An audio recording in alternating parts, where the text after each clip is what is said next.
मित्रांनो नमस्कार, मी Arjun Pawar. Action Agri Science म्हणजे हायवेज या कंपनीचा सांगली आणि कोल्हापूर जिल्ह्याचा प्रतिनिधी. ज्या की द्राक्ष बागेत शेतकरी बांधवांनी काकडी ही आंतरपीक घेतलेलं आहे.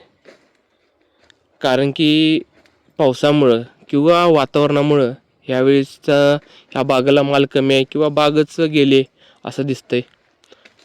तर आता जर ह्याचा माल धरायचा किंवा ही ही बाग पुन्हा चालू करायची म्हटलं तर 1 वर्षाचा कालावधी जात असते.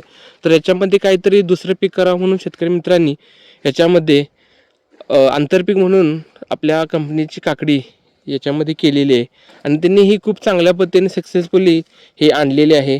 आणि सध्या काकडीचा रेट बघितला तर जवळपास 25 ते 30 रुपयाचा रेट चालू आहे. आणि हे जे शेतकरी आहेत हे संजय गुरव म्हणून आपल्या इथले सांगली जिल्ह्यातले शेतकरी आहेत.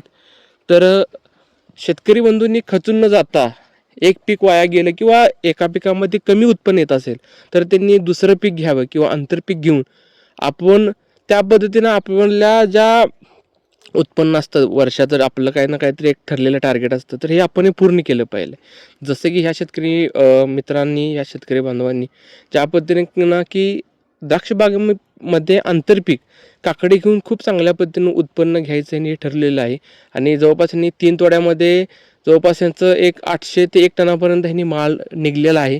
थंडीमुळे थोडंसं काकडी ह्यांची सुरुवातीला थोडीशी लहान राहिली होती किंवा जे म्हणावं असं ह्या काकडीचं वाढण्याचं स्पीड होतं हे कमी होतं. पण खूप चांगल्या पद्धतीने ह्यांनी काकडी आणलेलं आहे. ही काकडी हायवेज कंपनीची सुमित्रा म्हणून ही काकडीचं वाण आहे. धन्यवाद.